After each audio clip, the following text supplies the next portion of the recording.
Screen play நல்லா பண்ணியிருக்காங்க. இந்த டைம் ஒரு மிடில் கிளாஸ் பற்றி நல்லா ஒரு எக்ஸ்பிளனேஷன் பண்ணியிருக்காங்க இந்த படத்தில். கண்டிப்பாக எல்லாம் தேட்டரில் போய் பார்க்கணும். ஆண்ட்ரியாவோட கேரக்டர் வந்து இந்த டைமில் வித்தியாசமாக இருந்துச்சு கொஞ்சம். அது வில்லனா கேரக்டர்லாம் கொஞ்சம் நல்லா பண்ணிங்க. கவினோட ஆக்டிங் போன டைமோட சூப்பராக இருக்குது. இந்த டைம் நல்லா பார்க்கறதுக்கு ஸ்க்ரீன் பிளே தான் எல்லா இடத்துலையும் லேகே படத்தில் இல்லை எதுவுமே சொல்கிறதுக்கு. கண்டிப்பாக பார்க்கலாம். அப்படியே ஃப்ளோவாகவே படம் போயிட்டு இருக்க போகிறதே தெரியல நம்மளுக்கு. ப்ரோ ஒரு மிடில் கிளாஸ் லைஃப்பில் ஒரு நடக்கிற தப்பை வந்து சொல்கிறாங்க. எல்லாம் பாலிடிக்ஸ் தான் எல்லாம் சொல்ல போனால் படத்தில் பார்க்கலாம். எல்லாம் மிஸ் பண்ணாமல் ப்ரோ ஜி பிரகாஷ் பற்றி சொல்லவே தேவையில்ல. இந்த டைம் சூப்பராக பேக்ரவுண்ட் மியூசிக் தான் எல்லாம் நல்லாவே இருந்துச்சு. அது பழைய பாட்டும் போட்டிருந்தாங்க. எல்லாம் மேட்சிங்காக சூப்பராக இருக்கு ஒரு படம். கண்டிப்பாக இப்போ தேட்டரில் பார்க்கலாம். மிஸ் பண்ணலாம். மூவி சூப்பராக இருக்குங்க. கவினோட மாஸ்க் மூவி பார்த்துட்டு வரேன். சூப்பராக இருக்கு படம். எல்லாருமே தேட்டருக்கு வந்து பார்க்கலாம். நல்லா இருக்கு ஓவரால். ஓகே, மிடில் கிளாஸை பற்றி கொஞ்சம் எடுத்துருக்காங்கன்றாங்க. அதில் என்ன டிஃப்ரெண்ட்டாக எடுத்துருக்காங்க? மக்கள் ஏமாறுறாங்க இல்லையா, விளம்பரங்களை பார்த்து மக்கள் ஏமாறுறாங்க. ஸோ அதெல்லாம் வந்து நம்ம தற்காத்து கொள்றதுக்காக காமிச்சிருக்காங்க. ஓவரால் நல்லா இருக்கு. எல்லாரும் தேட்டருக்கு வந்து பார்க்கலாம். ரொம்ப இன்ட்ரெஸ்டிங்காக போகுது மூவி. பொலிட்டிக்கல் வைஸாக எடுத்துருக்காங்க. பொலிட்டிக்கல் வைஸ் கொஞ்சம் இருக்குங்க. அதெல்லாம் நம்ம டிபேட் பண்ண முடியாது. அது ரொம்ப தப்பு. ஓவரால் நல்லா இருக்குங்க. மக்கள் விளம்பரங்களை பார்த்து ஏமாறக்கூடாது. டிபிக்கல் மிடில் கிளாஸ் ஃபேமிலி இருக்கவங்க கொஞ்சம் யோசிக்கலாம். அது காமிச்சிருக்காங்க. மியூசிக் ஒர்த் இல்லை பிரதர், சுத்தமாக நல்லா இல்லை. மியூசிக் எங்கேயுமே ஒர்க் அவுட் ஆகல. அந்த பாட்டெல்லாம் கேட்ட மாதிரியே ஞாபகம் இல்லை. ஸ்க்ரீன் பிளே சூப்பராக பண்ணியிருக்காங்க. ஆசம். நல்லா இருந்துச்சு ப்ரோ, படம் நல்லா இருந்துச்சு. பாருங்க, எல்லாம் தியேட்டர் போய் பாருங்க.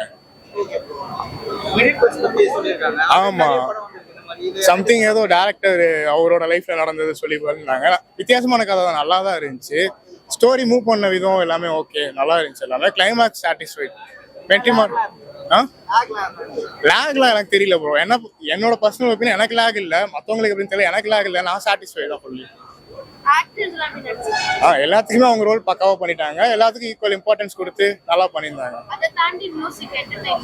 ஜிவி பிஜிஎம் சீரீஸ்லயும் நல்லா இருந்துச்சு. சாங்ஸ் 2 இருந்துச்சு, பெருசா எனக்கு ஒர்க் அவுட் ஆகல. பட் பிஜிஎம் நல்லா இருந்துச்சு. எல்லாமே ஆண்ட்ரியா அவங்க எப்பயும் போல அவங்க ரோல் நல்லாவே பண்ணிட்டாங்க. ஆண்ட்ரியா தான் நல்லா இருந்துச்சு. ப்ரோ இந்த படத்துல ஆண்ட்ரியா வந்து கொஞ்சம் நல்லா சூப்பரா பண்ணிருக்காங்க. எந்த படத்துல இல்லாம இந்த படத்துல நல்லா போல்டாவே பண்ணிருக்காங்க. அது இல்லாம இந்த படத்துல நாங்க எல்லாருமே ஒர்க் பண்ணிருக்கோம். ஒரு ஆக்டர் இந்த படத்துல கொஞ்சம் நல்லா தம்பியும் நல்லா சீன்ஸ் பண்ணிருக்காரு. நீ பேசு தம்பி, பேசு. படம் ரொம்ப நல்லா இருக்கு ப்ரோ. ஏன்னா இவங்க படம் எல்லாம் சூப்பரா இருந்தது. எல்லாமே ஒரு ஆர்டிஸ்டும் வந்து அந்த கேரக்டருக்கு ஏற்ற மாதிரி சூப்பரா நடிச்சிருக்காங்க. படம் எதுவும் போர் அடிக்காம நல்லா இன்ட்ரெஸ்டிங்கா போயிட்டே இருக்கு. ஒரு 4-5 வாட்டி படம் பார்க்கலாம். அந்த அளவுக்கு நல்லா இன்ட்ரெஸ்டா போயிட்டு இருக்கு.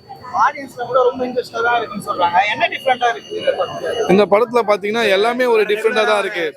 ஒரு என்ன சொல்றது, ஒரு மனிஷ்ட வச்சு இந்த மாதிரி ஒரு படம் எடுக்குது. ரொம்ப சூப்பரா இருக்கு. இல்ல ப்ரோ, படத்துல மையக்குருவா வந்து பாத்தீங்கன்னா இந்த லேண்ட் மோஸ்டரி பண்றது இருக்கும். இந்த G2 மோஸ்டரி இப்போ கொஞ்சம் சமீப காலம் போயிட்டு இருக்கு. அந்த மேட்டரை தான் இந்த படத்துல மையக்குரு, சரிங்களா, அதை கையில் எடுத்து பண்ணியிருக்காங்க. கிளைமேக்ஸில் தான் அந்த விஷயமே வெளியே வரும். படம் ஆரம்பிச்சதுலேருந்து எண்டிங் முடிகிற வரைக்கும் பார்த்தீங்கன்னா போர் அடிக்கல. எங்கேயுமே போர் அடிக்காமல் ஜாலியாக போகும் படம். படம் எண்டு முடிச்சுட்டு வரும்போது நம்மள மாதிரி காமன் பீப்புள்ஸ்குள்ளேயும் ஒரு சில விஷயங்கள் பண்ணலான்றத சொல்லியிருப்பாங்க. அதனால் எல்லாருக்குமான படம், எல்லாருமே பார்க்கலாம்.